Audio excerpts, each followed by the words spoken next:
You,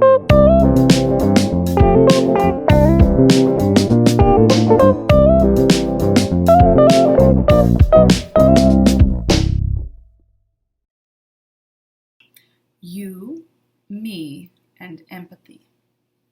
This story is written by Jayneen Sanders, illustrated by Sophia Cardoso. You, Me, and Empathy. Sometimes I feel just like you. I understand what you're going through. Sometimes you feel just like me. That understanding is called empathy. Love, Quinn.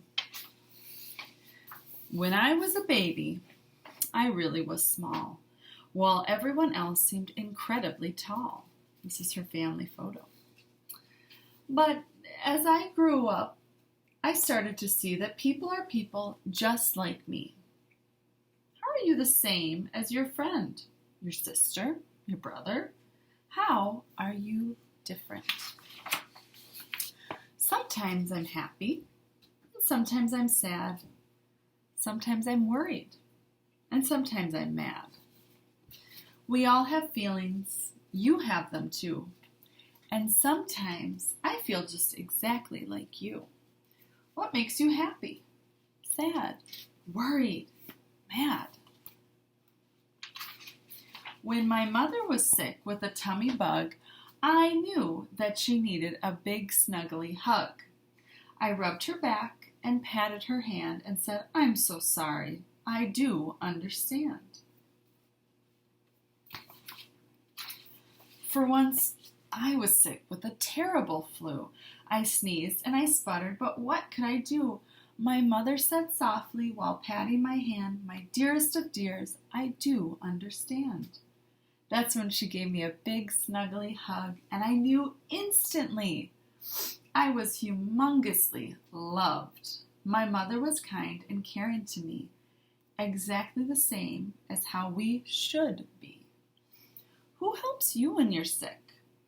How do they make you feel?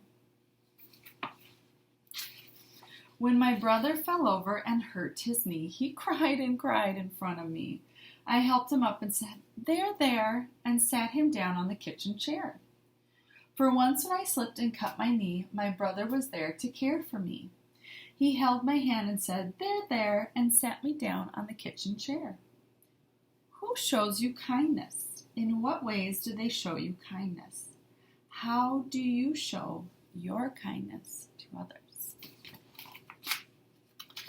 One day in the park, a girl was pushed over, knocked to the ground by a dog called Rover. I knew his name because, you see, Rover the dog did the same thing to me.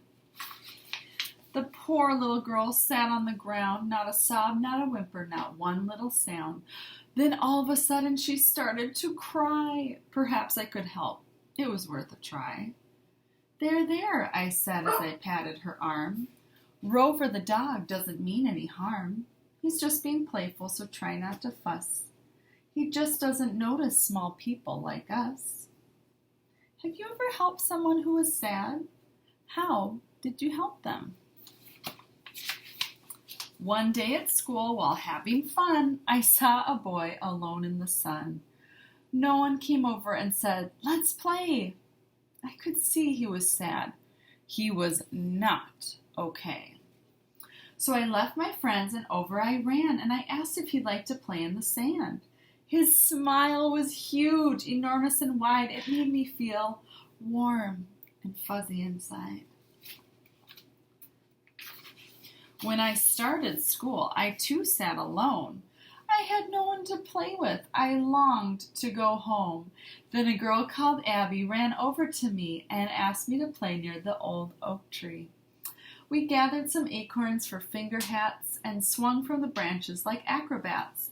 We played for ages, and from that day, friends forever, we always say. Have you got a good friend? How does your friend make you feel? Yesterday at the big green slide, I saw a child run away and hide. "Come back," said her dad, "just give it a try. The slide is not so terribly high." So up she climbed to the very top. Slide down, he said, I'll help you to stop. But there she sat and there she stayed, wanting to move but too afraid. I knew just how this girl was feeling, worried and scared. Her head was reeling. For when I was little, I sat at the top, terrified that I wouldn't stop. You can do this, is what I said. You're braver than you think. It's all in your head. The more and more brave things you do, the easier it becomes for you. I am really brave, the girl shouted down, and whoosh, before we knew it, she was on the ground. Have you ever felt scared? What happened? Tell me about a time you were brave. There's one more story I'd like to share about a bully who never played fair. He pushed children over and was mean and unkind. He made us feel sad so deep down inside. Oh. But one day at school, I saw a strange thing. The bully was bullied and pushed off a swing. He was sad. He was crying as he walked away. So I followed him and asked, "Are you okay?" His eyes were watery. His nose was red. He looked at me. These words he said, "I was mean to the children. It just wasn't right. I know how they feel now. I've had a big fright. Kind and caring is how we should be. I know this because a bully bullied me." Have you ever been bullied? How did it make you feel? And what did you do? So I am growing taller each day. I'm learning so much in so many ways. I'm learning that we should try to be kind, helpful, and caring all of the time. Our world is so special. We all need to care about one another and the earth we share. People together from far and from wide. We're all on this planet. We're on the same side. What might be some ways we could show other people we care about them? So when someone's hurting or worried or sad, remember those feelings I'm sure you've had. Say kindly with care, "I understand, I do, because sometimes I feel exactly like you." The end. And on the back there's a heart.